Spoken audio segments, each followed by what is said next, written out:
This podcast provides a platform for our guests to express their own personal views and opinions. Some or all of these views and opinions may not be shared by Ben and/or Yoel.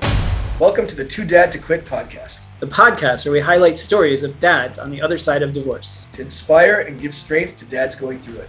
I'm Ben. And I'm Yoel. So in this episode 4, we have Mordy Charnowitz, who is a coach. He's got a very interesting background. He's got 3 little kids. And thank you, Yoel, for bringing him. He's a good friend of yours. It was a super interesting podcast going through his childhood, his family, his background, traveling around the world. He's got tips and trips for traveling, even if you travel by yourself. We covered really a lot of topics. And Yoel, what did you enjoy most about this? Yeah, Ben, there were so many takeaways from this interview. I just loved it. Something that stands out in my mind is just the sheer honesty. You know, Mordy's a guy who's going to tell it like it is. He doesn't hold back. And I really found it refreshing to just listen to him speak from the heart. Something else that stands out, I think you mentioned he comes from, I guess how he described as a challenging background.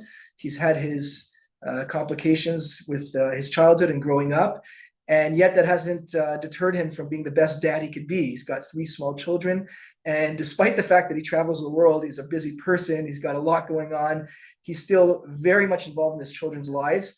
I think it was joint custody that he has with them, and he makes time for them. And not only does he make time and make sure to parent them in the way that he wants to see his kids grow up, but he's also very conscious about it. It's not just sort of happenstance. So there's just so many takeaways to take from him. He's really right up there with one of my favorite guests. Yeah, and he gets into, the work that he's put in. He's worked on, he's very introspective. So that includes therapy, special type of therapy. And he was very open, as Yoel says, and enjoy. Super excited to have you. We've got Mordy Charnowitz here with us. Mordy is a man of many talents. He's a dad. He's a dad of 3 children, right? You've got a 10-year-old son, an 8-year-old son, and a 4-year-old princess. Mordy's been a coach of, you tell me, you're tackle football. At flag, some national team stuff, traveled all over for it. It was pretty cool. A lot of fun experiences. Yeah, and Mordy's all over the world. You could catch Mordy in different parts of the world at any given time, at any given moment, all while balancing his role as a dad. And we're going to hear a lot about that today. So we're just super excited. Also, I want to just add a personal note, Ben. Mordy and I think we went through divorce probably around the same time. And it's funny, the person who introduced me to Mordy, he kind of wanted me to have a chat with Mordy and, try and be a good source of inspiration, but it ended up being really reverse. I've been learning a ton from Mordy. I've been to Mordy's house a bunch of times for parties, and I've just been very grateful to have gotten to know you over the last couple of years. So, and I'm really grateful you're doing this. Yeah, of course. Yeah. Mordy's an all-around great guy, so I'm really happy to have you. So without further ado, why don't you tell us a bit about yourself? What's your background?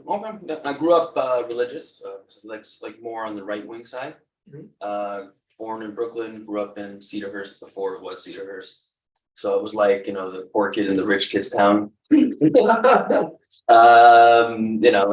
was never good at being in class, in school. I never had an interest in most of the stuff. So I would constantly getting kicked out and for stupid reasons. I look back now and I don't understand how the school didn't discover anything or never asked them about anything. My parents were going through a super ugly divorce. I come from a very, not great home.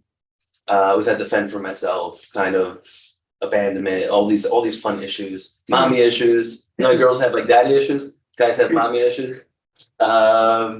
Did you get kicked out of school? I did, but they didn't really they couldn't really balance. You didn't switch schools. I didn't switch schools. So I was making trouble already in 2nd grade. What could you possibly do? And they, instead of kicking me out, they just left me back. Nice. And this is how the school operation worked back then. They didn't. It's yeshiva. It's a little different.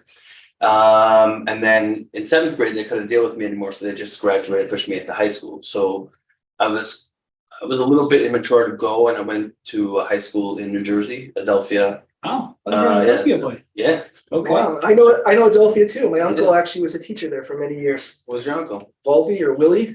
Yeah, of Willie course. Focus. So he's my uncle. Yeah, it's my dad's brother. Small world. Can I tell you one thing he said? But yeah, Go ahead. Famous comment. Of course. I didn't know that. That's really fun. Yeah. I actually went to check it out.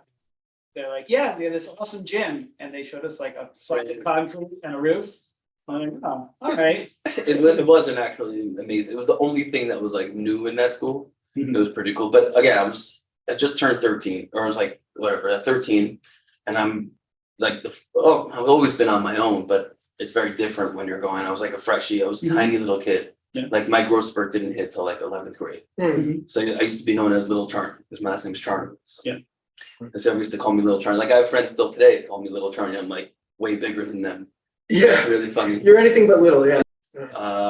Yeah. So I went there, and that, like even so, my parents were fighting like nonstop at the time, and like it was just brutal. Like there were times like my parents separated and then come back together, and then fighting. Like sometimes cops were involved, sometimes they weren't. It's things kids should never see or whatever. How many do you have siblings? Yeah, I'm the middle of starting five, I'll call it. Wow. Brother, sister? I have an older sister, lives in Hong Kong, older brother, Baltimore, younger sister in Muncie, like super religious, and then a younger sister here, but she's the most affected, I would say. Wow. How's your relationship with them? Pretty good overall. With my younger sister, she's more like difficult and whatever, so I go with the approach, if you need me, I'm here, if you don't, I'm not. So, usually people that are guilty, I found, try to point a finger at you. So I constantly have that feeling from her, and I'm like, you know what, I don't need this. I just call me if you need me, and I'm not here if you don't. So we'll go a few months, dog, and then she'll call me. Oh, can you help me with this? Okay. She's single, or she's got it. And your relationship with your parents, what's that like back then and today, let's say? Back then, I never wanted to be like, I never like, even that, I would say I think it was a story of my parents. They told me when I was like 3 already, I was trying to always escape the house. The garbage man used to find me outside. Wow. And have to like bring me back in, so I had to put like a special alarm on the door. I used to have a leash as a kid. I was the only kid that had a leash. You're a leash kid. I was a leash kid. What is a leash kid? They're the Educate me. amazing. Yeah, kids that like run away. So I actually did it to my kid, but I did it a less abusive way. Kids that just go off on their own and they just disappear. So like, let's say you're like in a big store. Here you don't have it so much because in Israel, like everything's much smaller and everyone kind of, like if I go to a shop with my kids run around, I'm gonna find them because. And you're not afraid somebody's gonna grab. Right. Ocean is a big supermarket. Right, big, yeah. And they'll like a guy won't like see a 3-year-old and let him just leave. He'll be like, wait here, and then I know they'll be at the exit or something. It doesn't happen, never happened, but.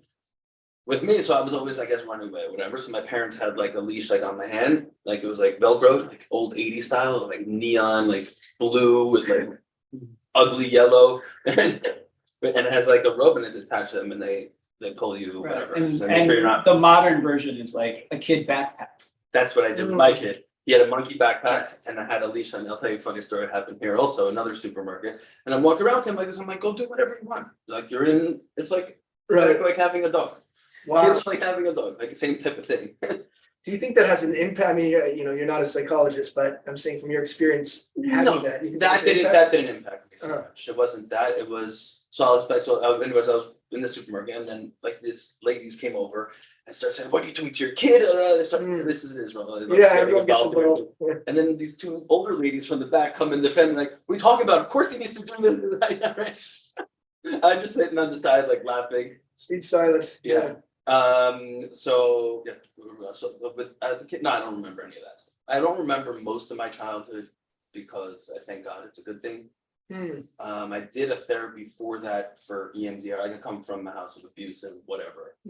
I did like this EMDR therapy, very recommended, where you have to go back and then like one memory would ignite another memory, where my whole life till I was 30, let's say, I would just constantly shove everything down, and it would come out in rage. Wow. Like exactly, Bill Burr, the comedian? Sure, of course. So I have this exact same explosive I can't deal with stupid. Wow. Does he come from does he talk about that? Like he comes from a type of background like Not that? the same. He does talk about it, but he doesn't come out the same. But the same like type of stuff, like where you know, Hmm. And- kids are meant to be seen, not heard. And how long was that EMDR process? It was about a year. And do you continue to go? I know EMDR is like revolutionary and Right. I actually I had to stop. So I was going to like the center here in Okay. and we started marriage therapy there. And then he suggested like, you know, you've been diagnosed. I went to therapy before I got married, knowing that I come from a pretty not good background. And I thought I was going into like this great family. So I'm like, okay, I have to, you know, Right. nip it in the bud before. He diagnosed me like PTSD and stuff like that or whatever. I call it YPTSD, like yeshiva post traumatic. And then so we're going to marriage therapy. He's like, I never knew about this EMDR thing. He's like, I have a thing for you. So I went to there and it was going great. And then they're like a center to help people. Right. And anytime a woman just says, oh, abuse, like anything at all, even to a therapist, like I was never brought to the cops, never run, they have to leave you. So they have to ditch you. I'm sorry to hear that. No, it's all good. You keep going. It taught me a lot and it was great. It was great to have. It's a great experience and everything. So I don't have like, I have little memories here and there, you know, being there, growing up in Cedarhurst, it was a little bit hard then. The community didn't really get it. My parents like had like falling out like in public and everything and people saw and they just turned the other way. Like for instance, I would, you know, Darby, so I went there. They had like, I don't know, no, let's say there's carpool on Sundays, because in America they don't do busing. Right. So I'd be, school finishes at 12 or 1 or whatever it is. And nobody wanted to help me because my dad my parents used to fight it out and they never came. And they wouldn't be part of the carpool. Right, because nobody wants to be with them. They're always like, and I would just be left there for 5 hours, like 4 or 5 hours. I was there with like just the security, like all the staff left, and they just turned the other cheek and just left. Like, so like when I went to this EMDR thing, he's like, whatever, like, what's your major? I was like, where are you? Like, where was everybody? Like, if I see a kid like roaming in the street or left at school, like I'll send them a ride home. I don't care if it happens all the time or whatever it is. Right. Cats I don't are prefer the funny. whole thing. Like, I don't how did prefer you the whole get thing. divorced and then decide to have a cat? He didn't decide. Yeah, I didn't decide. So I was, I'll tell the story. Maybe to make it in. When I was going through my divorce, so I had to move out, and I was staying in a shoebox in my friend's office, not too far from where I live now, actually. And it was a pretty dark, lonely time in my life. And all of a sudden, this cat pops onto the scene. She would come every day, and at some point, I felt bad for it. You know, I'm a bit of a bleeding heart that way, so I was feeding her. And slowly but surely, I don't know, I really, you know, she was cute. And then one thing led to the other, and I thought, you know what, I always wanted a pet. I didn't have any pets growing up. I always wanted to have a pet. My parents never let me have any real pets other than like a hamster or a goldfish or something like that. And I just thought, okay, it would be cool. I had no idea what having a cat entailed. Like, I thought having a cat is, you know, it's nothing. They're low maintenance. You don't have to walk them. You don't have to do anything with them. They take care of themselves, which is true to a certain extent. But I've learned that there isn't such thing as a pet that's low maintenance. But my kids love her. That's been a real redeeming quality, you know. But for recording podcasts, it can be a bit of a challenge. But anyway, yeah, carry on. So you were saying, When I did just the whole cat thing here, like cats are like rats. Yeah. In the States, that's what I find here. Like they had a rat problem in Israel. Right. Cats. Right. So for me, it's like it's okay. It's a squirrel or whatever. Like Right. Like, oh, that squirrel's so cute. Let's bring it in my house. Like, right. That's how most people look at cats. I mean, it's so funny because my kids love cats. Wherever they go, they love cats. They're excited about cats, and everyone else is like, "What are they excited about?" They're everywhere over here. But anyway, yeah. So yeah, carry on. So you were saying, so you're talking about when you see a kid. Like when I see a kid left like left alone. somewhere, like I want to like help. Like that's I guess that's my nature. Like I know the feeling. You know, when I was growing up, like I was single. So I'll go through the story first. So I went to high school there, Adelphia. You finished the whole thing? Finished the whole thing. Graduated, and then like I didn't know what I wanted to do, and everyone's like, "Oh, you have to do this, you have to do that." Like usually people get pushed towards going to like post like a seminary school, yeshiva.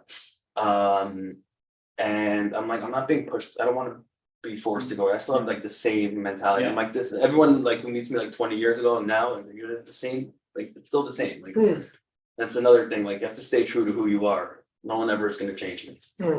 And so I didn't know what I was going to do. So I just stayed in the high school for an extra few months and just like, learned and whatever. And then I went to a school, like for me, being stuck in yeshiva like type of atmosphere makes me feel very stuck. And I like to explore, I like to do whatever. So we found a school in Baltimore that you learn half a day and you learn a trade the other half a day. So I went to be a car mechanic the other half a day. Wow. As an apprentice. And Israeli took advantage of me, obviously. Right? Oh, No, okay. right, like why wouldn't you hire a guy Right. for free?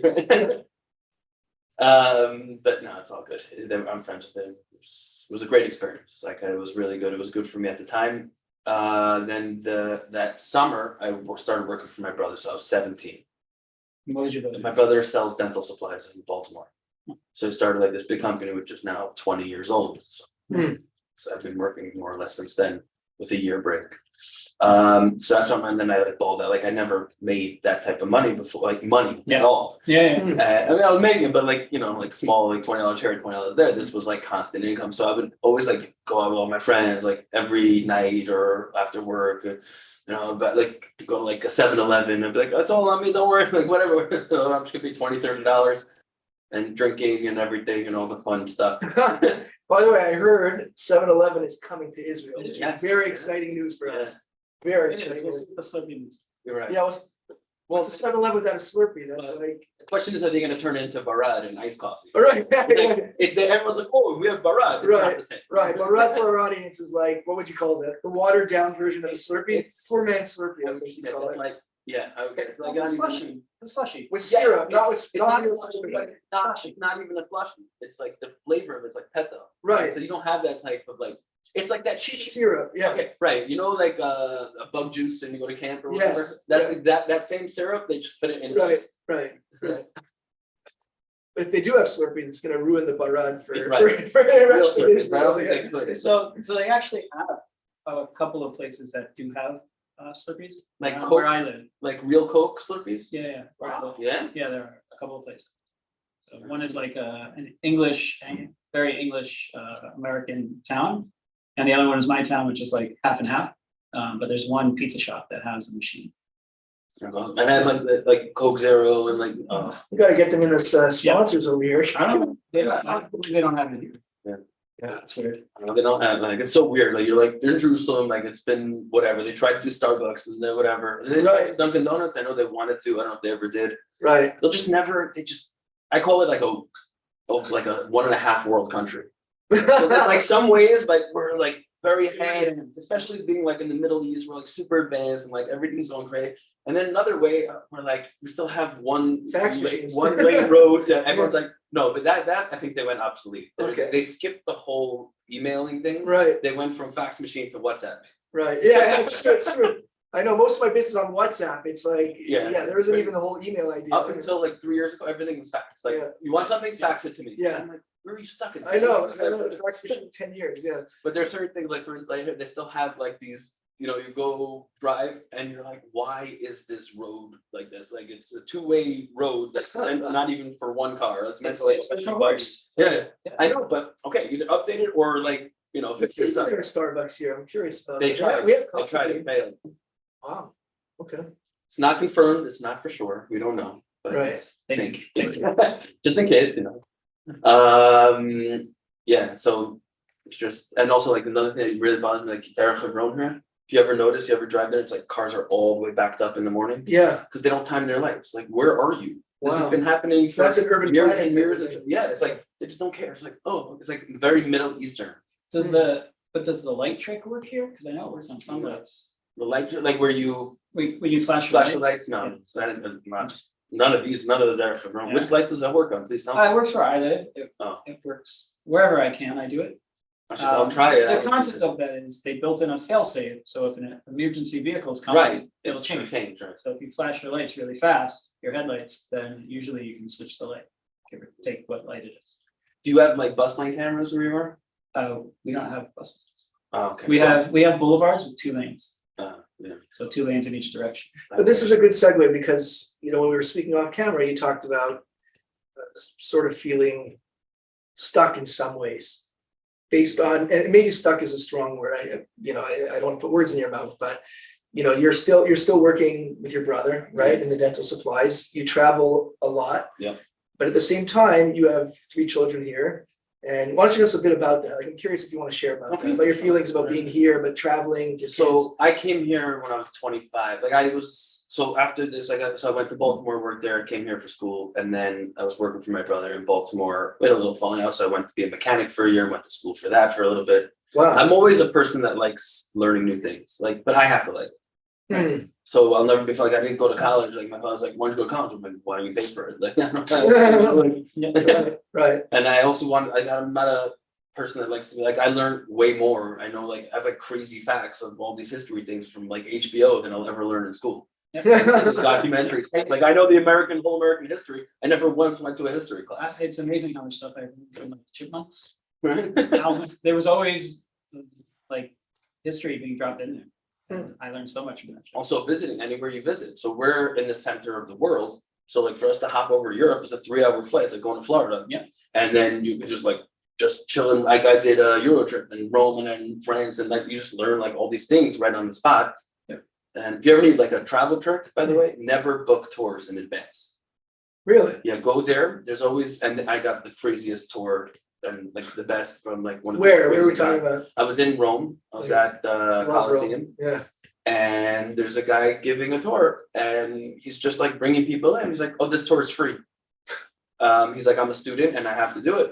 Tomorrow, if you pay €10, we give you a private tour of the Vatican. Wow. Just meet us here at this time," and it's counting bus and everything. And I That's was like, amazing. "For sure." So they've never paid in advance. And I had another story in Egypt. I just went to Egypt in the summer, and I was like looking up tours and things, and I'm like, "Nah, forget. I'm just gonna wing it." I go out, I got stayed in, so I flew into Sharm el-Sheikh because we can do that from Israel. And then I only used my American passport. I took a $60 flight to Cairo. And I was just like, the first night I was there, drinking, chilling in a hotel. I got like this fancy hotel with American points and credit cards. And I'm like, screw, I'm just gonna walk around. So I walk around, and I was saying, I just walk into like the Museum of Egypt. I walk in there, and there's a guy there. He's like, "You need a tour?" And I'm like, "Yeah, but I don't, like I'm just trying to." He's like, "I got you." Took it. Wow. I think it was $30 for the whole day. He's like, he gave me a whole tour of the Egyptian museum, like everything he taught. He was like super knowledgeable. It was like 70 And something. his English was good. Yeah, it's fine. And then we took an Uber. Another thing, if you're in Cairo, take Ubers. It was like $7 for 45 minutes to the pyramids. And he gave me like a whole thing there. And then right outside like the pyramids, there's like a little Arab town. And he brought me in there and like walked me around, brought me all those cool places. So Nice. Did you go under the pyramids? I went over. I went in. Oh, Yeah, you don't go under. yeah. Oh, in. But In, yeah. it doesn't go down. I went all the way to the top. There's nothing. It's empty. Okay. It's just the empty thing because they took They it took out. everything out. Yeah. You were with a bunch of friends, or? No, I went alone. So I didn't have, so this is what I do, and this is another thing. So I was kind of stuck here last year from like October till July because I worked with all the sports stuff. So every week, like I was coaching twice a week. I was teaching in schools twice a week. I was, and then I ran a softball league from March till July, which I needed to stay here. Like I got one weekend off. I ran to America for like 3 days and came back. And then finally like July hit, and I'm like, I'm taking all the kids to America for the whole month of August. So I told her, I'm like, she tried calling me and messaging me like, "Can you pay for camp?" I'm like, "Pay for camp? I'm taking them to America." That is like a month. Like, yeah. I don't understand what you want from me. So okay, right. And then so I said, I'm gonna be here like I have 3 well, I could have taken the whole month of July, but I wanted to see my kids because I actually do love them. So whenever I kind of wanted, like I'll be like, okay, I can take them this weekend or this day and that day, and it was under more of my control. In the last 2 weeks, I'm like, I worked myself to the bone. I'm like, I need to get out of here, and I kept asking if anyone go to Egypt. Like nobody wanted to go. Everyone was like, I don't know. So I'm like, let's go myself, and I had an amazing time. And then I popped down to, I went to Cairo for a day, Luxor for a day. Well, Cairo for a day and a half, Luxor for a day. It was so cool. So like I stayed like on a hotel on the Nile River. Yeah. They had like their private sailboat. It was really amazing. I had no idea. I had no clue. I'd never been. I'm a travel like junkie. Yeah. So all these places that you're saying, stories you're saying, I'm like, know where to go there. I know where to go there. It's just Yeah. I didn't even know. I just winged it. Like Yeah. I always find whenever you wing, it's the best times. Like crazy experiences, crazy stories. for people that like to wing it.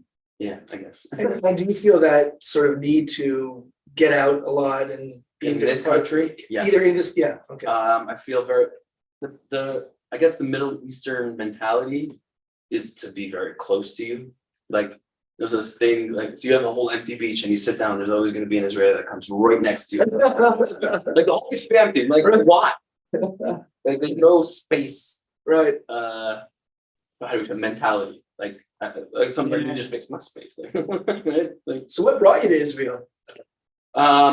so actually when I came here for a year to study in between, I actually really didn't like it. And I'm like, I'm never really gonna come back here, blah. And then I was living in Baltimore and like I love the people in Baltimore, I just didn't like Baltimore.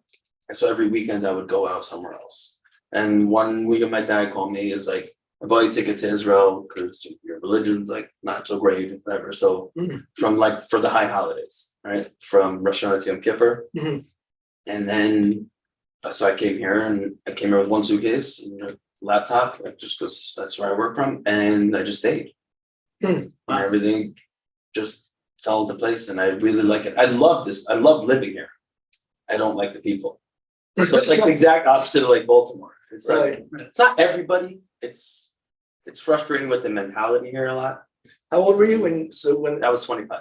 you were 25? And when did you meet your now ex-wife? So that was, we said like September I came. I met her in December. Oh, wow, so Yeah, that was quick. Yeah, but I had like no clue. Like I was like not gonna lie, like I was working at night. I'm like, I was never doing anything good at night anyway. So let me just work at night, and I would like, go to school in the morning, like take measures, like whatever. And then worked out, like I just did my thing. I played sports, like I'm always into sports. Big sports guy, yeah. Huge. Yeah, you got the best Super Bowl party in town, that's for sure. I wasn't even there, Yeah. right? Yeah, last year you were. 2 years ago you were. Right. Last Last year year you I were was, there, right, yeah. 2 years ago I was not, Yeah, yeah, I got stuck in America. you're right. Yeah. Oh, really? Oh, you Close were the planning border. to come back? Yeah, Oh, right, close the of back, course, so right. close the border. Right, and you still hosted even if you're not Yeah. there. Do you play on the league here? Yeah, so I started playing in the flag league here, and I wasn't ready. My friend kept telling me, "Why don't you play in the tackle league?" Blah blah. I wasn't ready yet, and so until I worked out, built up my body, and I started playing when I was 29. The next year I was already like the captain of defense. Then the year after that we didn't lose for like 4 years straight. Is that The Lions. Blue? The Lions. Yeah. Oh, so Tani runs that team? Of course. We were in school together. Oh, nice. Tany's an awesome dude. He is an awesome dude. He tried to get me to play with stuff, and I moved here. But like, Yeah. No, I refuse to, like, I have to have my escapes. Like I have like, and that like sports is like my number. Like even growing up, like sports was always my escape. Playing and watching. Playing, watching. And I never watched. Hmm. Like everything was listening on right, radio. but sports gives you like that connection, the family, that thing that you were missing. I guess, yeah, you're right. Camaraderie. Because I also, Yeah. sports was every sport, every season, I was always playing something. Yeah. All the time. Like there were times when I was living in Baltimore, I was playing sometimes like I'd go back to back to back. I would play softball, then basketball, then ice hockey. Oh, wow, I didn't know you're a hockey Yeah. guy. Oh, amazing. Yeah. All right. Wait, so let's go back. So you're So I came here 25, right? And then so I met her in December. She was like super obsessed. Like I've never seen something like this. Like everything, like I was like, she always wanted to, like, she gave like this whole You were set up or you just Side met? You of- met somewhere? we met at a Shabbat table Okay. at a friend's house. like, Sabbath friends, table. yeah. And then like I thought in my head, like I come from religious background, I was like, oh, God sent me here to meet her, and this is the one, and it's made up like the whole fairy tale. Are you a spiritual person, and if not now, were you then? Like I always was like in between, like for me, I was more like, let's say godly, like more, what mustard is? Like how do you say it in English? That's a good Self-development. question. It's say. not really, because No, it's more of it's- self-harm. It's more, I think it's the most poisonous thing ever. Yeah, it's Um, it's it's like no matter teaching what you through- do, it's never gonna be teaching good enough. through- Teaching through guilt. Cause and reaction, right? a cause and If effect, not done the way it was intended. Yeah, I mean, cause and effect in a negative way. you can argue Right. that. It could be Is that a done good way to positive. put it? I'm not saying good. Yeah, like so these books teach us, and like there are some great things. Don't get me wrong, Tom, but these certain books are how that no matter how much you try, you're never going to be good. Right. I think And it's not. I think it's That's what I took out. I think it's well. I think I would say. I mean, we don't have to get overly philosophical, but why not? It's a podcast. There's no structure here. As my cat Rosie comes up with a picture. Speaking of no structure, but I think that it served a purpose at a certain time. I think there are people that relate to it, and if it works for them, then great. But definitely, I think these days it probably doesn't work. That approach, the fire and brimstone type of approach, probably doesn't work like it once did. But I personally wouldn't categorize it as all negative necessarily. I think it really depends on the person and the circumstances. Trying to teach you like the generation before. It's more to teach you honor for the generation before you. I would go with how they're always saying like you'll never be good enough as this guy or as this guy. But so that's what the negative part that I found. Again, I don't. This is my own perspective. This is not. I went through my own hard times through yeshiva and that, and some of it was great and some of it wasn't, and just the roller coaster of it. I found that Judaism teaches you, religion teaches you to be super judgmental. So you're always comparing yourself to something else or someone else. So it's interesting. Yeah. No, there's it. Religion is a funny thing. You know, the way it's taught to you, you take it different ways. Like my father told me he would have been religious if it wasn't for his horrible rabbi. Which to me is like, well, why would you let a rabbi ruin your whole perspective on life? It makes no sense. So it really depends how how it was taught to you and how you take it. You know, I don't. Again, like Yoel is saying, these teachings I think are more about like straight talk and serious. It's much more serious as opposed to other religions like Hasidus, which doesn't teach this at all. Like it's just not in their thing, and it's teaching you to love and to be positive and think above and more spiritual. Where this is much more like and straight talk, and this is what it's just much more straight talk. And so different people learn different ways. So obviously for you, straight talk wasn't the way to do it, and the way it was taught to you was not given over in a positive way. No, but you're talking about religion as a whole. So right, no. But again, I'm very like I have my own relationship with God. I always will. Like I'm not one of these people. Like lately, I haven't been so religious, and I'm not one of these people that are like, oh well, like I have these friends that come, oh welcome to our side. Like I'm not like against it. Like I grew up in it. I love it. There are certain parts that I really do love, and like Shabbat meals and singing and all that stuff and that family come around. I love that, and I go to it and I'll participate. And sometimes lately I haven't been going to synagogue at all. It's been a couple of years now. Right. I bring the kids, but like I don't go in. I just drink outside. Right. So what is it that you don't like? So you find that it's very.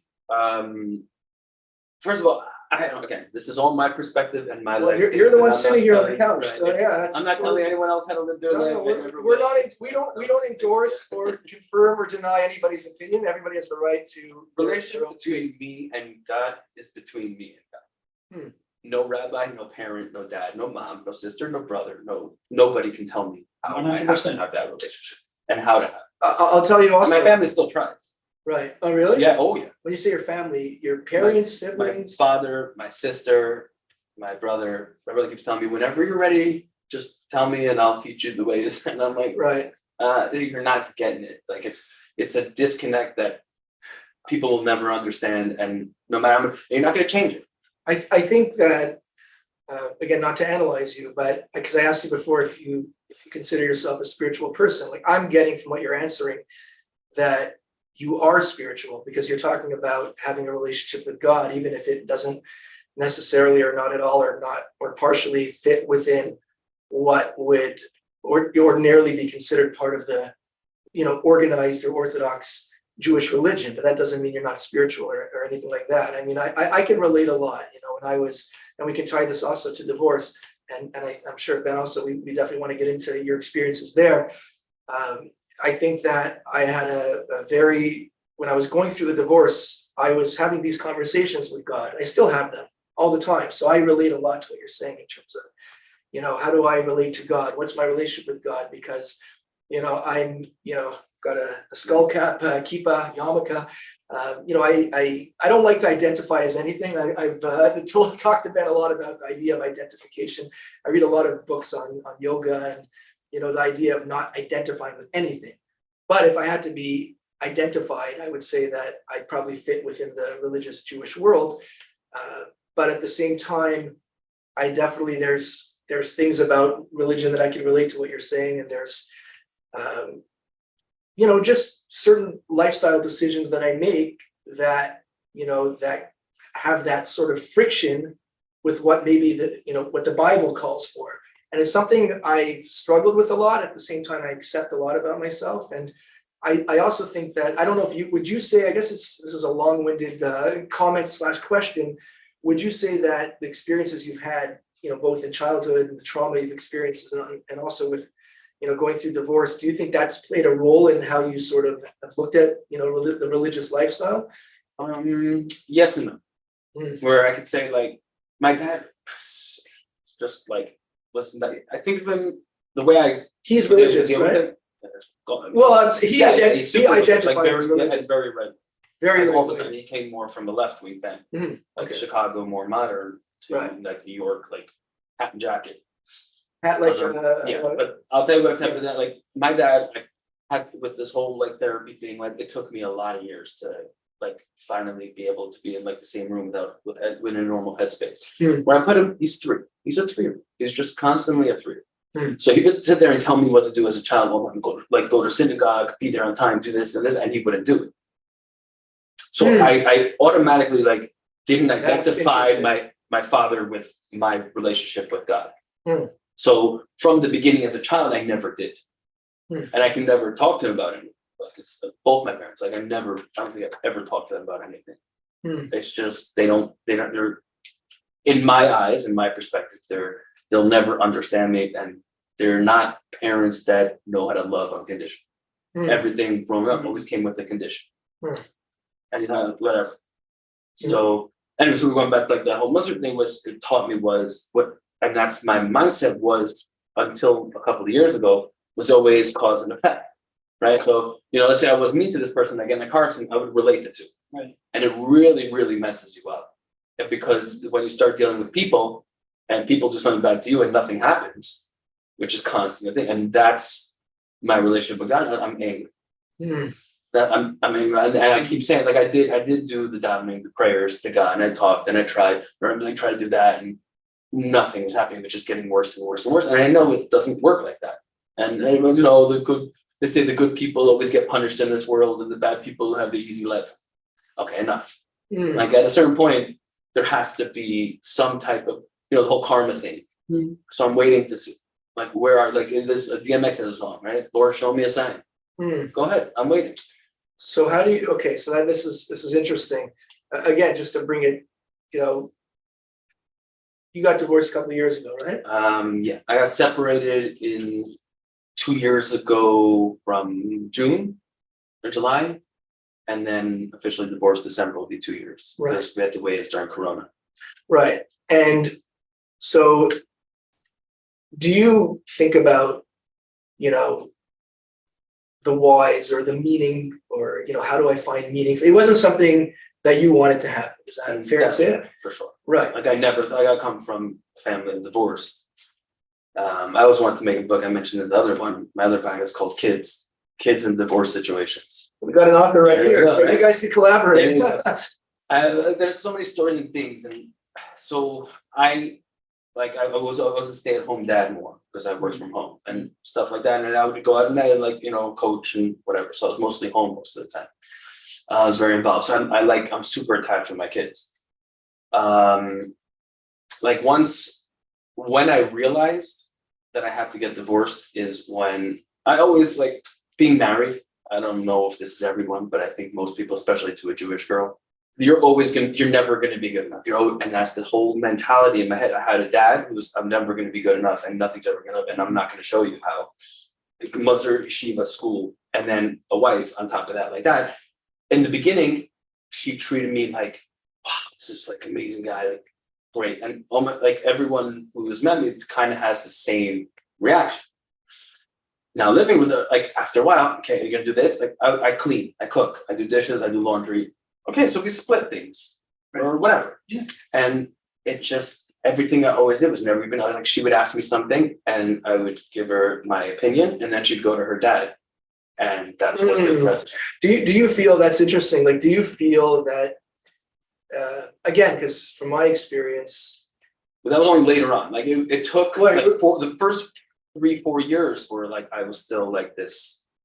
I want to get to that dad thing. That's like, so it's very close to my heart, that whole topic. But were you conscious of this at the time that, you know, because you're saying you feel that nothing wasn't good enough. Were you conscious of that, or that's looking back now? No, I was conscious. You were conscious of it. And I would constantly say, I'd be like, I don't understand. I just don't understand. Everyone who's ever met me, your own parent, like they say I was like a great guy. Like, what do you want from me?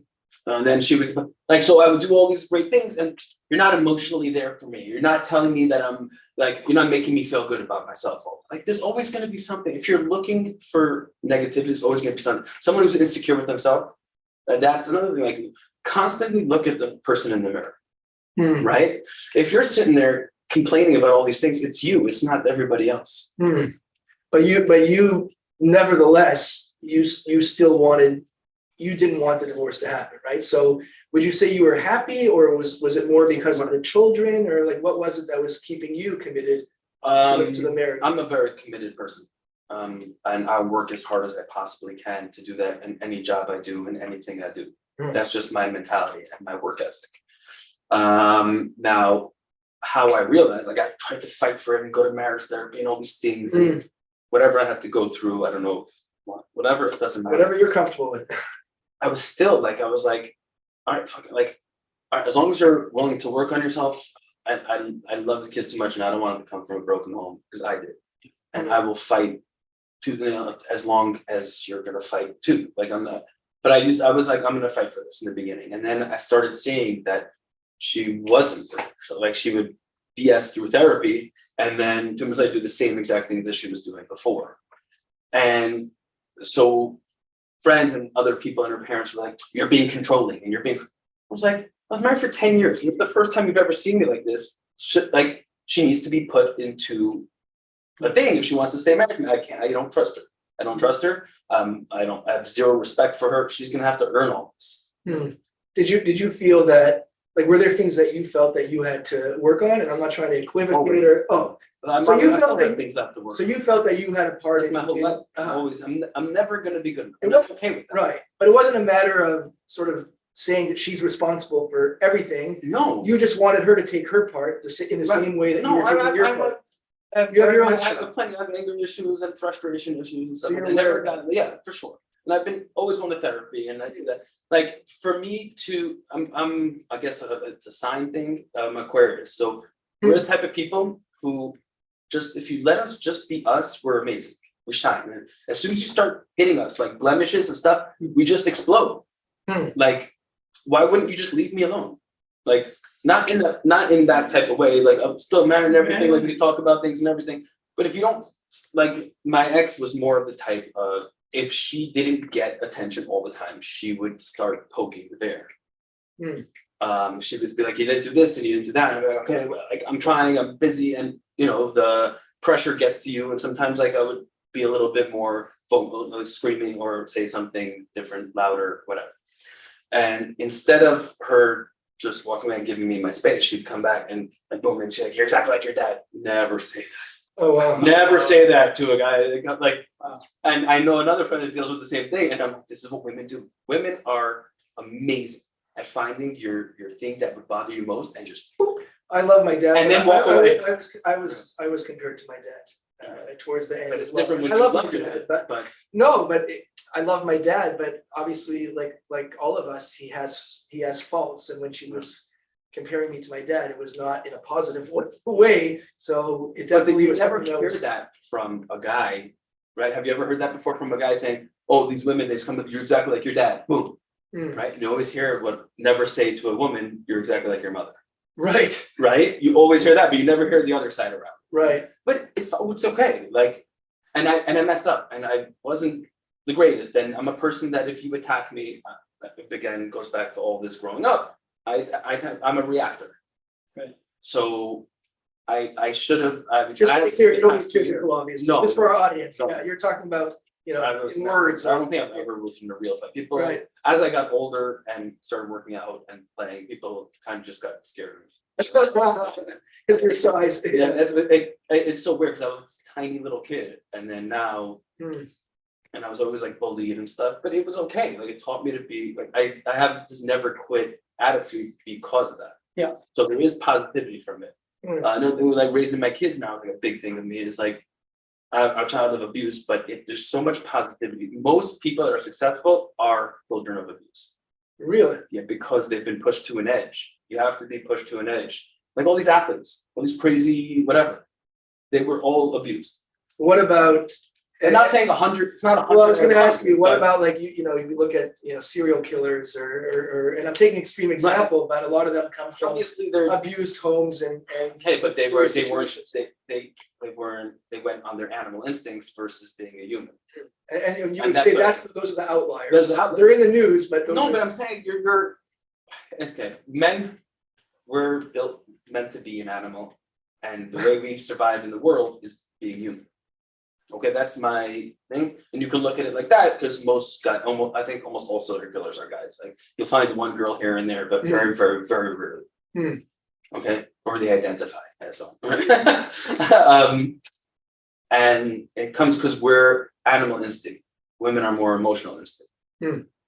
got it. Again, these are little perspectives that I just pick up in life. And as soon as somebody comes over to me and starts getting emotional with me, I'll just back away and bring in my intellectual. I can't deal with that type of person or attitude or things. I need to have a nice balance. Got it. And when you were having these issues in your marriage, were you able to have discussions with your then wife? Like, were you able to talk this stuff out, or it wasn't that type of relationship in terms of communication? No, our communication sucked. I also married. She was like super young. She was 20. I was 26. I met her when she was 19. I was 25. There was so many like mistakes along the way, but I thought I thought somebody would want to work at it as hard as I would. Like the day I married, I told her it's us against the world. She would be like, yeah, because I call it cleaning lady. I have this term also when I coach. Like I coach Hebrew, my Hebrew's not so good. And they always go, yeah. I was like, don't clean lady. You know when you have a clean lady that's like Spanish or whatever or wherever she's from Spanish descent, and you're like, oh, can you clean the bathroom? And she said, I clean the fridge. Yeah. Don't do me a favor, don't do that. Like that's what I would get. Right. And it doesn't help. It only makes it worse. Now you mentioned, if you want to jump in, if I don't want to steal the spotlight here, but you're really mentioning a lot of things that I relate to a lot, and issues that I've pondered. You mentioned her family, so I told you I wanted to get back to that. Like, how do you feel, if you feel like answering? How do you feel that her family, I think you mentioned her dad. How do you feel if they played a role in, throughout the marriage, as the divorce was happening? Like, do you have any sort of perspective on that? Yeah, I have a few, but again, everyone gets to raise their kids how they want. Nobody can tell you how to raise your own kids. Nobody can tell you who you are. Right, and we're going to get into how you raise your kids soon. But but it's very different. I'm very straight and honest, which taught me also like go with my instinct. It's okay. I don't need everyone's affirmation. I don't need more friends. I have plenty of friends. My family really stepped it up. Getting divorced, like they really stepped in and parents as well. Support-wise, yeah, like not like just to be there. Like instead of they all live really far, 6,000 miles away, but I felt like they really stepped up instead of, they didn't take sides, they didn't whatever. But what do you mean they didn't take sides? Like they would tell me when I did things wrong. Really? Yeah. Did they have a good relationship with her? Ish. And how about your relationship with her parents? Like, what was that like in the marriage? It was great. Mostly, they would say some things here and there. I wasn't the greatest. I didn't know. I was very, very ignorant. I came from a very broken home and I didn't know. And I would say things I shouldn't have. And for sure, I'm not Mr. Innocent. Divorce grounds? No. stuff you can work on and talk through, yes. The way they approached it was very hurtful. I remember a couple of times, like, I don't know, maybe I said something to my son and like a reaction or a joke or whatever, and I would apologize after or whatever it was, and they would have like a family meeting without me. And then like my ex-father would just have to come over and talk. I'd be like, first of all, you don't have kids and you're 10 years younger. Why you sit? Because I think my ex-sister went to school for like social work or something, so she used to always like pinpoint. And I was, I guess, her pinpoint subject because I came from a broken. I didn't know any better. So it would just be like everything I did was, look, that's not by the book. And that's not, okay, not everything in the world is by the book. And so I would constantly like tell me how to try to raise my kids. And I look back and it's just such a joke. Wow. It's like how messed up, like aspect. Yes, I wasn't right. And now I'm learning. And now I still go to therapy. I'll always go to therapy. I'm never going to be good. And that's okay. We're not, no human is ever going to, what's the point of living? So the relationship was great. My ex-mother like loved me. Like I was like, she had no boys, so I was the 3 kids were married, and I was the only one that was supporting their daughter. More or less, they were all supporting their kids. So, and I would pay. I never asked them to pay a bill for me, and like took care of everything. I would always be a person that again, my work ethic. If I wasn't making enough, I would just find another job. I worked like 8, sometimes 7, 8 jobs in a day. Wow. So I was always a hustler. And I even told like they got married. I was like, if I have to all clean toilets, I don't care. I don't have to have that dignity or whatever, as long as I will make sure we're not, like, you know, growing up the way I did, more or less. And what about in divorce? Like, was there like, what was that like in terms of? In the beginning? Yeah. Man, that was bad.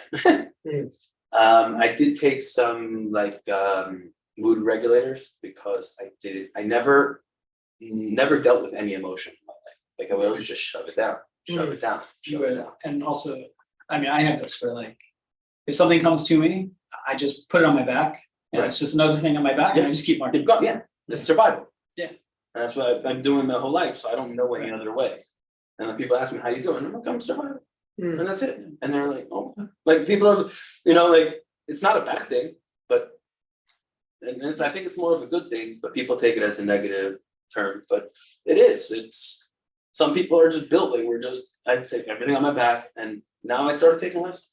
I kind of stepping back, let things happen, and then we'll see. In the beginning, I was emotional. Like I was one day up, one day down. I would wake up in fists of rage and anger and ready to kill the world. I would never, obviously, but I like this is how and I had no control of it. Like I never had like again. My whole life I shoved all my emotions down, but this is the first time I didn't cry for like 20 years. I was like crying, and it was like just I had no control of my emotion at all. So I knew that the good thing about this was like I'd like to have other people's perspective of myself so I can have recognition. In order to work on something, you have to have recognition. So I would have like, you know, our common friend would always tell me, Mordy, like you can't do this. So I called in my brother, who's more like a business person. My stepmom, super amazing. She deals with a lot of people's divorces, but she helps special children in America, like to get into schools and the government thing. So she deals with all these, what do you call them? They're not a lawyer, right? On their Mediator? Not a mediator, it's like above that. It's like arbitrator? Paralegal. Yeah. They do like all the work, right? So she's like one of those type people, and so I knew I needed to draw back. In the beginning, I still thought, like when I first got started, like, okay, still work it out. We'll see what it's like being really separated. Because the therapist suggested, I don't know what they call it. It's not nesting. It's like one parent sleeps in one room and then you switch. It's nesting? Yeah. Okay. Yeah, where you guys keep the same apartment and then you have a separate place. Right, whatever. So I try not to point fingers at it because it is what it is, and it's not going to change anything in the same thing. Then after being separated for like 3 months, I realized like I can't talk to her. Like it would just get me angry all the time. So I cut off all communication for like 6 months. And I tried having like my stepmother who's in America and another friend here who I realized wasn't the friend I needed him to be. So I just dished him. He was my friend we met at his house. Friend since I'm 18. At 36, he kept telling me, Mordy, you're acting crazy, Mordy, you're being like this. And I felt very gaslit by him. And then on top of that, like they're sitting there having her over and the kids over. And he's like, I'm helping you. I was like, no, you're not. And I was like, if the roles were reversed, it would never be like this, dude. It wasn't, and it actually happened to me. A friend of mine went through the same type of thing with me. And he's like, oh, just ask my ex. Like, I'm like, I hate her. Don't you get it? I'm your friend. I don't like her. I don't want to talk to her. I don't want anything to do with her. Like, I don't understand how.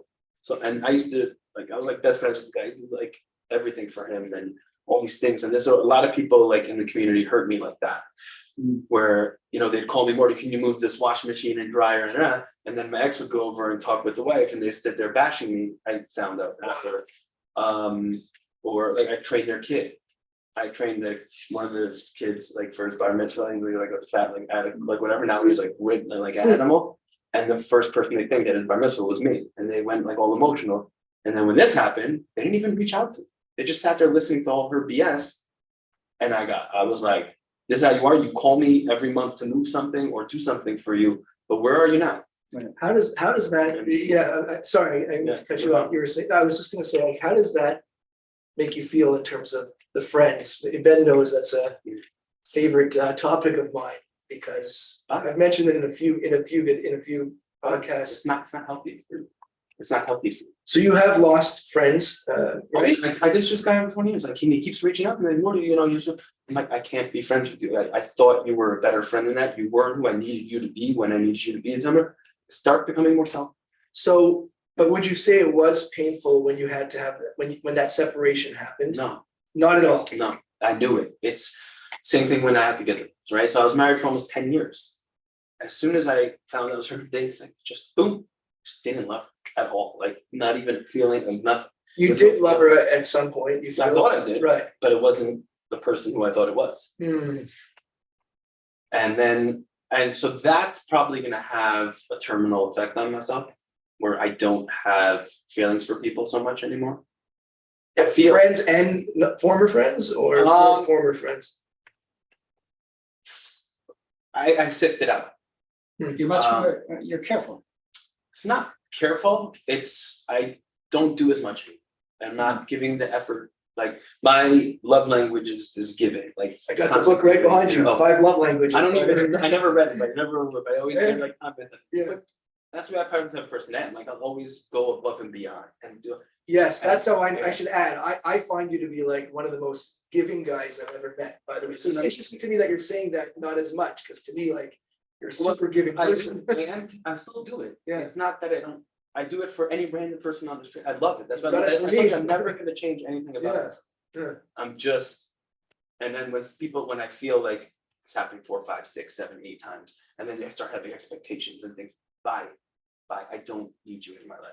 I've done that to a couple of people. Really? Do you tell them? them? Used to come to my house and, like I'll give out some illegal information. I used to bring back a whole bunch of edibles from America. not to sell, like just for me to have. Yeah. Like whatever. It's they don't have good edibles here. If they do, I don't know.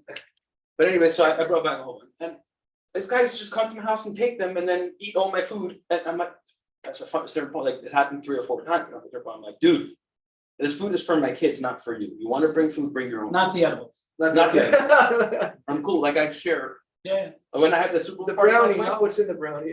All my everything was gone. I had a vape pen. I had like crazy weed, like all these things, and I noticed it. It's true. 6 weeks. I got stuck in America for 6 weeks because they closed the airport here, and they just I don't know who did what, and I don't care. It's just things. It really doesn't bother me, but it helps me sift out what type of person is, and do I want this person around it? Do I not? Like I was super close with this person recently.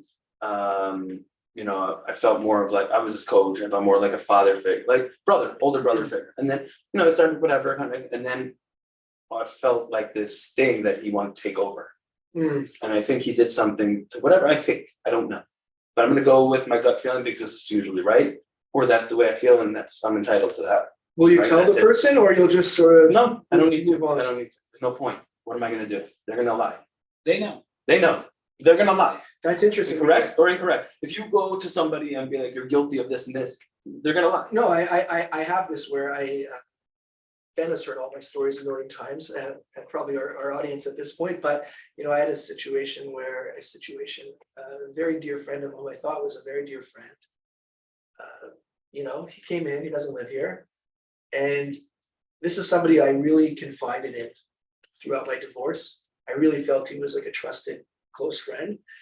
And he came in, and I don't want to give too many details, but the bottom line is, he made it a point to visit my ex-wife and not me. And I found it hurtful. Now, I really try to, I don't want to get too much into it. I try to understand people come, they're busy, but this was like a close friend. He hadn't seen me since the divorce. I would have thought if he's too busy to see me, that's one thing, but you're already making time, and he was like 15 minutes away from me. Again, maybe, if I want to be a saint, I could try and be a saint. I'm friends with her Yeah, also. no, but he was actually asking me all sorts of questions, like, what trip should I go on? Like, he had me do all sorts of research and whatever, which I was happy to do until I realized he wasn't. But anyway, so my point I'm making is similar to what you're saying, that I have close friends that said to me, like, you should talk to him. And I said, what for? But for me, like you said, it's not painful. For me, I'm more emotional, I guess, in a certain sense. Like, for me, it is painful. I'm not gonna deny that. But at the same time, I made the same decision. I was like, done. He's in the past. So I can relate. It's not, I don't get hurt anymore I'm not as genuine with, because I've been hurt so deep, I guess. So when you get hurt like that deep, like I lost a lot of feeling, like physical feeling, even while I was going through the divorce, whatever, I hit a curb. I drive my scooter a lot because I have a car and I hate traffic and I can't deal with it, but it's my issue. So I do complain about it and I bitch about it a lot. Yes, but it is my issue. It's the man in the mirror. I have to learn how to be more. I found that I have a drive limit. I used to have, like, when I had a kid, I had a cry limit. And my drive limit's an hour and a half. If I try to go anything above that, I just get You're in the angry right all the country. time. No, it's 2 hours. That's my issue. But the same thing with like kids, they cry like nonstop. So after like an hour, you go in your room, when you're finished crying, you can come out. If you come out and you're still crying, I'll put you right back. And that's it. I don't have the capacity to, I learned my capacities, Sure. which is a great thing, and a great thing to do. I was like, say, I think I was going to our common friend. It's like June time. Like, that's when I went there, and then I went to America, and that's when we split. I was riding the scooter, I hit a curb, I went flying, like my everything. I was just like covered in blood and everything. And I just come in, I'm like, everything's fine. So I got to the hospital. I'm like, perfect, fine, I don't feel a thing, man. And this happened a couple of different times also. Like, another time I was driving down to Gir Shabbat, I flew off, I hit my elbow, shoulder popped out. I'm like, it's all good. And I'm like bleeding everywhere. And the guy's like, you have to go to the emergency room. I'm like, no, I don't. I just continued down to the field. It's the back of the back. Yeah. I got hit by a car. Yeah. And I stopped the oncoming bus, took their med kit, I got on the train and went to work. This was a while ago, or? This was Jeez. That's a little bit more intense than I've been, but How do you feel? And we got to get to kids because we probably have to wind up soon. But I want to talk about your dad roles. I mean, you've given us some great nuggets on that too. But I'm very curious about this in terms of the pain, because I've wanted to speak more about getting into next relationships post divorce and whatnot. I don't think we're gonna have time. We're gonna have you on. I can do it really quick. Yeah, but just like my relationships. Right. But I mean, no, because it's interesting to talk about pain. So I'm in a relatively fresh new relationship, I would say. And something I've said to her a lot is that after experiencing the pain of, divorce after 18 years of marriage, nothing could hurt me the same way in a relationship. So like, I'm relating to what you're saying a lot. Do you feel like, because I know you. Other way on that one. What a surprise. I don't want to work for a relationship that hard again. I'm more of the other side. Explain. To be in a relationship is super hard work. Both sides. I don't want to do it. I don't need it. I don't want it. I have no interest in it. So now I'm just casually relationshiping, let's call it. Relationship, I like that one. It's just I don't need a woman in my life except for one thing. Okay, we don't have to say it, whatever. That's about it. And I cook, I clean, do laundry, like I do all the things for my kids. Mhm. I can show you, I fold like a machine. People see it. You gotta teach me, man. You know, we gotta get him in on also on a And they got- podcast on that. Like, the past, I usually get like clean ladies might be like our friend. Yeah. Like, oh, why don't you get a clean lady? It's less stressing on you. So you used to it. And then after I told you I had a whole bunch of people come over for the holidays and my place was a wreck and I'm like, I have to just leave. So I just left to my friend's house Mhm. and I came back a week later. I'm like, just let me know. I came back today, brought my kids, then everyone was gone. That night I spent like 2 hours cleaning. I cleaned the whole place like the trash. I'm like, how do you clean? Just lately, like I've just been doing it. I'm not just doing it in pieces. I found the main thing, obviously, like I think gets to all men is stress and things like that.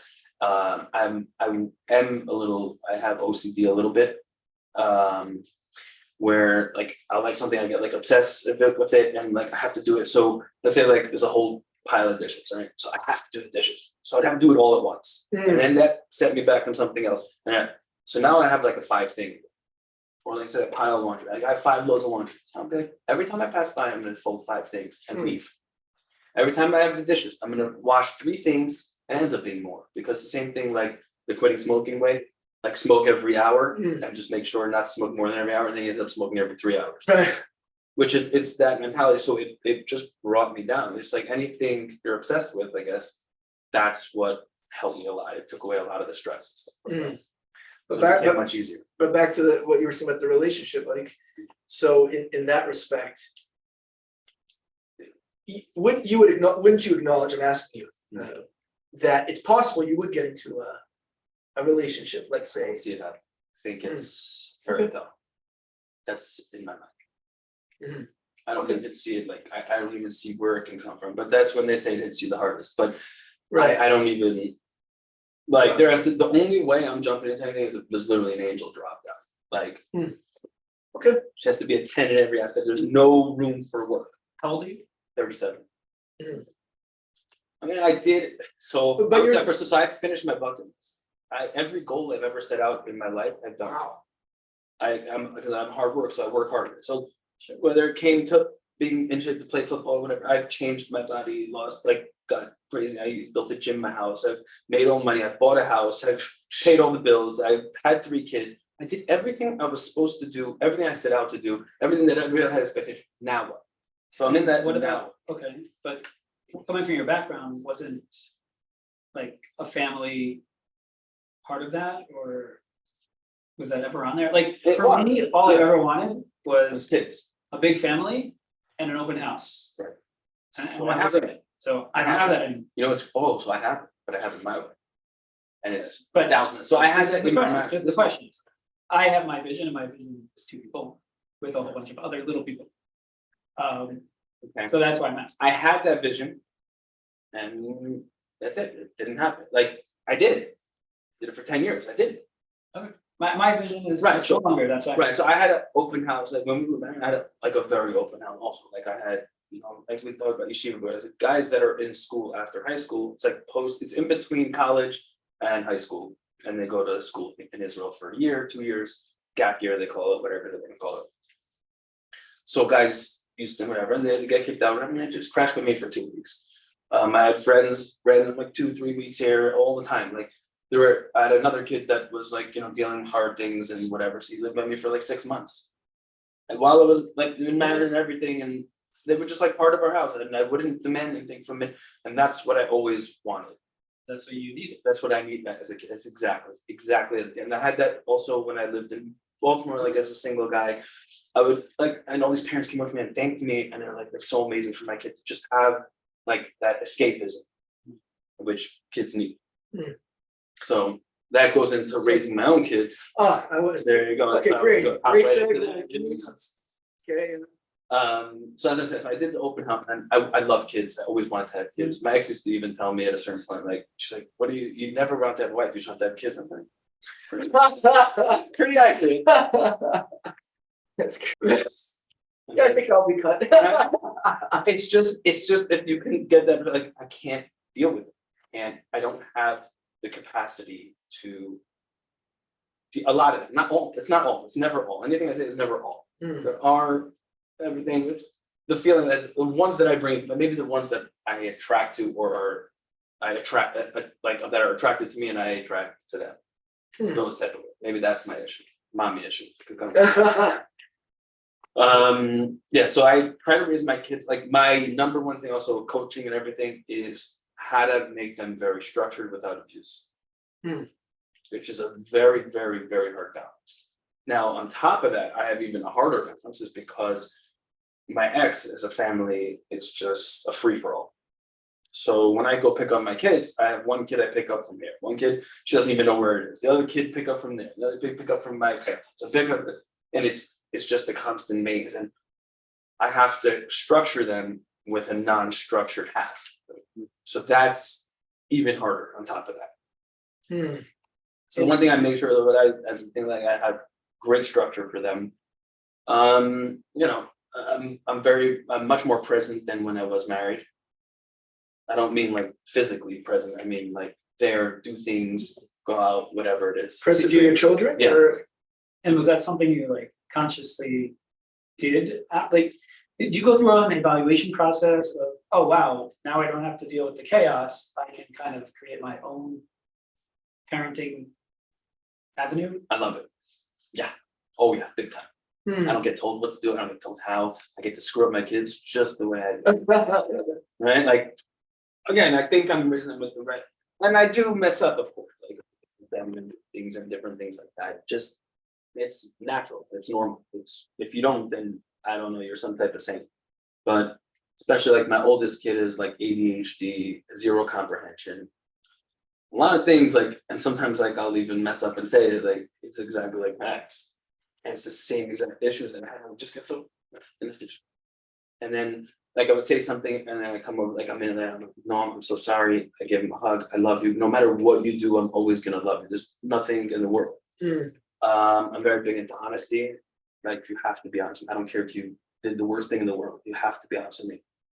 As soon as they're not, then it's like, like kafoo. That's a huge value in my household also. My kids know I'm always promoting honesty. And 4-year-old started mine, yeah. Appreciate it. Yeah, how's your relationship with your kids? So my oldest, great, like we're honest and whatever. My middle one is more like in La La Land and like he'll lie and different things. And I told like he came from school once and he made something that happened. Like this guy kid hit me. So I'm like, I'm so sorry, let me call your teacher and find out. I spoke to his teacher. His teacher's like, no, that's not what happened. I went over to him like, you lied to me, now I can never trust you. Wow. So you're gonna have to rebuild that trust. I'm not gonna believe you next time you come in here, tell me something. Hard, but that's it. And then now I can remind him, like he made a story this morning. I don't trust him. Like you deserve it. Don't start up with people. So he's a great kid, unbelievably. Like my kids are, thank God, amazing. Like very independent. Take care. Like they always want to help me. Very loving. Barely make trouble. So overall, I got blessed with great kids. Wow. In some way, I want to say like I did that in a way, but you know, I definitely had a part in it. You got to boast about like some certain things. Sure. And you're mindful, especially where I came from. I was about to ask you, so you're mindful of where you came from. Yeah. When you're being a dad yourself. I never raised a hand from the kid. That kid was. Yeah, we like to, you know, at the end, so a couple of things we like to do is, you know, what is your most too dad to quit moment? Something that, you know, you were like, I'm the dad and I'm not going anywhere and I'm doing this for them. Like what moment, you know, can you think of? There's a lot, but I'll give you one. So I booked a trip to America with the kids for my nephew's bar mitzvah. I think everyone knows what bar mitzvah is at this point. And this was the first time being divorced. So I had to like write a contract and I'll bring back the kid. They make up all the stuff. Like I had to have 2 friends that were willing to give 200,000, check on my evaluated my kids at that money, whatever. If I didn't come back and whatever. Oh my goodness. Yeah, so it was so stupid. Anyways, so we go to America and the whole bar mitzvah thing. 2 days before we're supposed to come back, they closed the airports here. So I got stuck. So I'm like, okay, I gotta make the best of it. I took the kids out to Florida and I gave them like the time, and I just, money meant nothing. Like, I'm like, I'll figure, like my usual money, I'll Yeah. figure out, everything will just go. Mhm. Ended up being, my boys I sent back, I was supposed to send all 3 kids with my sister. I got to the airport, and since she wasn't on, because I had a friend's, sorry, let me go back. I had a friend's wedding 2 weeks after when So you they were staying. had my date, so I'm like, I'll just stay another 2 weeks, and then I'll send the kids back. My sister was there also for the brothers, that she lives here, so I send them back, and then my ex will take them. I get to the airport, and since she wasn't on my original booking, so they didn't put the 2 together, so they didn't even tell me, and they canceled the flights. So I called like the travel agent, which is Chase, and they're like, no, the flights are there. I'm sitting with United. I'm like, how about you guys just speak to each other? Got a little bit angry, Yeah. very angry moments, especially when it's been over 4 weeks, and then you get to the airport and everything's ready to go. And Yeah. so I got screwed, and then and the kids wanted to also make it back for Purim. Remember, we went in January, and this is already, Wow. and ended up being that they got stuck. And my sister went back to Israel, and I had to. And so then I sent the boys as the 2 boys unaccompanied minors. I kept my daughter for an extra week. I sent the boys the next week, but I fully just gave them all. Amazing. Like I was like, this is not about me. Then again, this summer, I realized, like, everyone's like, oh, you're just in America for vacation for a month. I was like, no, again, it was great. They enjoyed it. It was fantastic. But this trip was solely for them. They wanted, I would ask them everything I would do. I would ask them, like, I go to the rental car company, you guys pick the car. Like What they pick? it's awesome. They picked like this. How many big Mustangs SUV, did you like, get? I wish. No, I was supposed to get a Tesla actually, and then I Nice. messed up the whole thing. But whatever, I got like a nice SUV. It was perfect. Yeah. So like I value my kids' opinion on everything. So Mm, when I went apartment hopping, like you see my other apartment, which is gorgeous. I'm like, there's no coming, like there's no, everything's downhill from there, right? Let's say or uphill. I don't know which way I want to put it, but so I bring them around and have them choose. Brought them to IKEA, let them pick their beds and their things. And my daughter's so cute, she picked like a bunk bed, and underneath is a desk, so she could always be with her daddy. to use like a new age term, it's really, you're empowering them. I think that when the kids But see I that never you- got an opinion as a kid. Oh, Never. yeah, I mean, when the kids see that, you know, they're valued and they're respected, I think it empowers them. It's amazing that you're doing that. I had the same moment when I was looking for an apartment, and I found one that I thought was the one. It had a garden and everything. And I was there, and I had my son and everybody. I said, all right, let's talk about it. And my son just looks at me and goes, it's your house, you pick it. I was Yeah. like, no, we're a family. This is a decision. We're gonna have to stay here. Mm. And it was like the first time they ever had this experience. And I'm all about that. I want them involved, Super. except for when I go on trips and I'm not doing the choices. But you know, like now we're going on a trip, and so we watched like all the different things that we can do, and we all voted, like, we're not going there, we're gonna go there. And well, as a kid, I had that. It was me and my mother, but whatever I wanted to do, basically she supported all of it.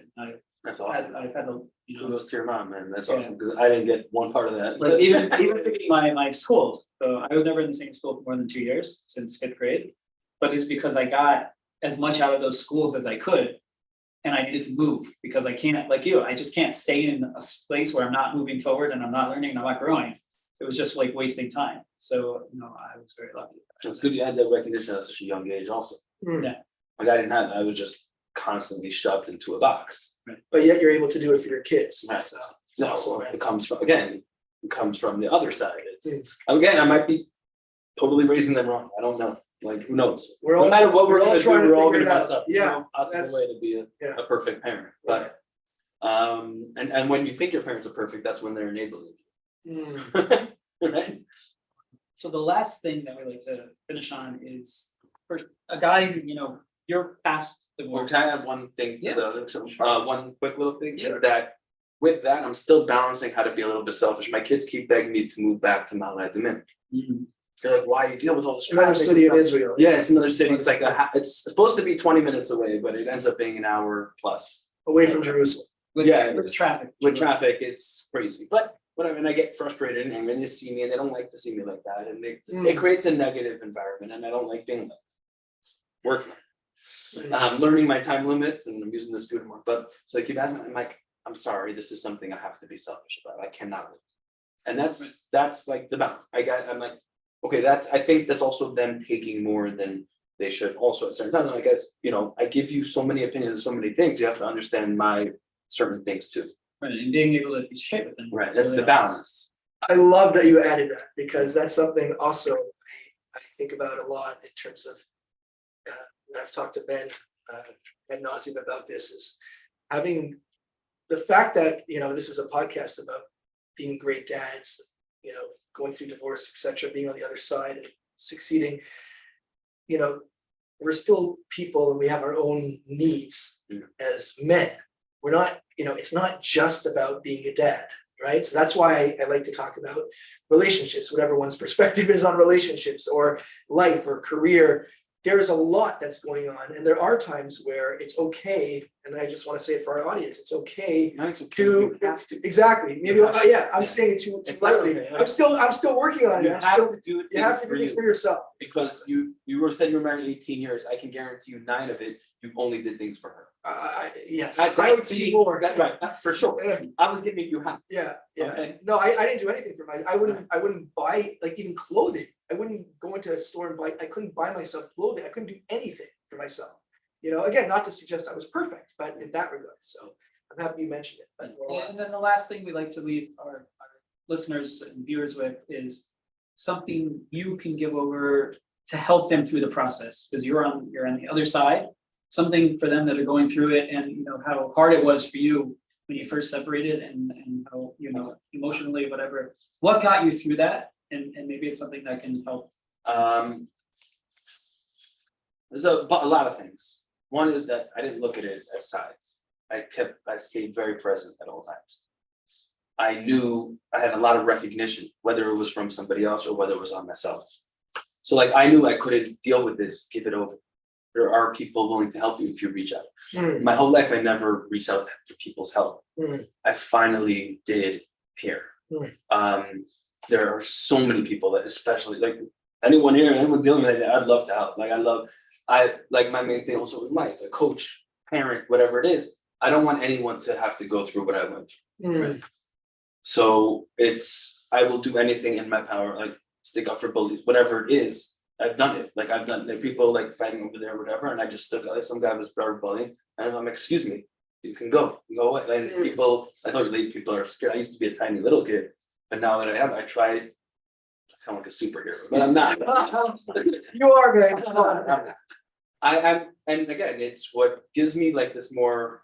I take all the pressures out of here. There's pressures are all self-inflicted.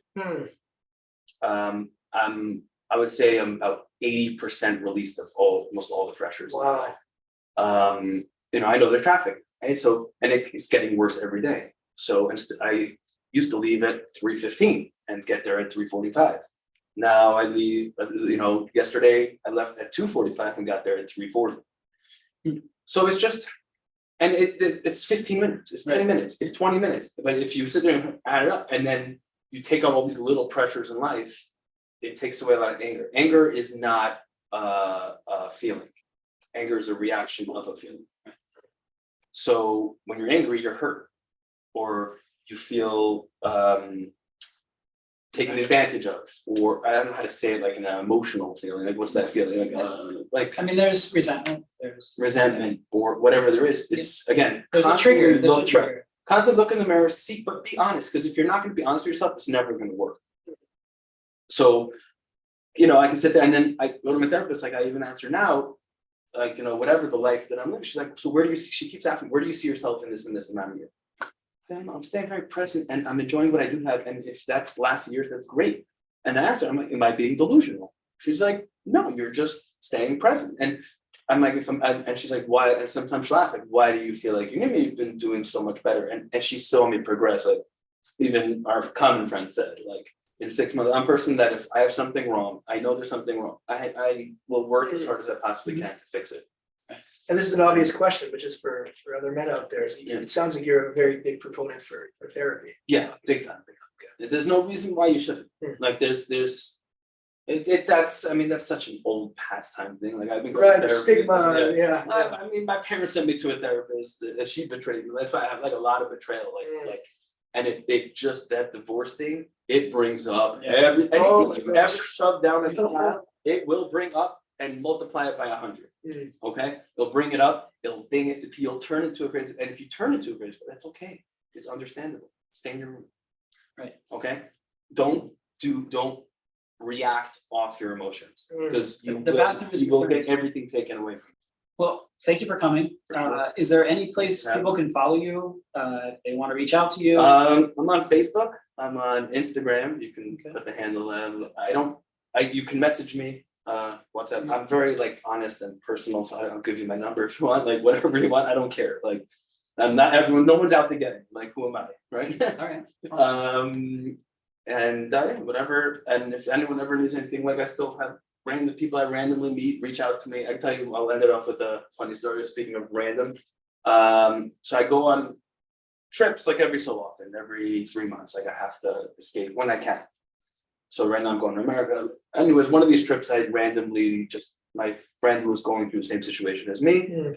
I didn't know before, but anyways, he's like, let's do a dude trip. So I went to Nashville. And we went driving all over. Anyways, I go to Elvis's house. And this guy likes to schmooze with people. And this is another thing you have to learn.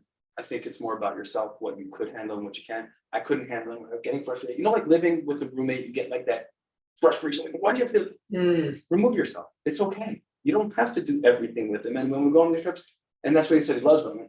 I can do things alone. You can do things alone. We can do things together. It's just for us to enjoy. Like forcing somebody or feeling forced is horrible. Never. That's not a vacation. So anyway, so I went ahead and I finished my thing, and then I went outside to smoke a couple cigarettes and play on my phone like while he was schmoozing through it. Took like an extra half hour, and then it comes out this random guy that lived in Adelphia and taught like in Freehold, like right there. Come full circle. Yeah, he ended up being some random guy, and he's like, I've been Jewish. I've always wanted to go to Israel. I booked a ticket, and they canceled it because of COVID. And I have a trip coming up, so can I have your number if you ever need me? And my number. He ended up staying over. I gave him he was never religious in his life, never did a Shabbat meal. Gave him a full Shabbat meal experience. He both doing outreach. No, I'm not trying to make him religious. I'm not trying to or anything like that. I'm just going like he wanted. I'm like, I gave him a full experience. I gave him like tour. They brought him to all these things, and he kept asking me like this whole thing like tour guide. This tour guide wants to charge this. Should I do that? And I'm like, no, relax. Like you'll come here, everything will work out. And he said he had like the best trip ever, and he just stayed by me, crashed by me. I'm like, my kids are only there half the time. I have this big apartment, it's there empty half the time. Amazing. So I love to give, and Awesome, man. Thank you so much, brother. Sure. Amazing. Thank you. Amazing. Thank you all for listening. This has been the toodadtoquit podcast, and you can get us on social. We want to share your story. Please reach out wherever you can. Toodadtoquit, and we really are excited to hear what you have to say. If there's any topics you want us to cover, please DM us, please email us, please contact us on the website. We really, really do want to hear from you. Have a wonderful day. Thank you for listening to the Too Dad to Quit podcast. Available at toodadtoquit.com.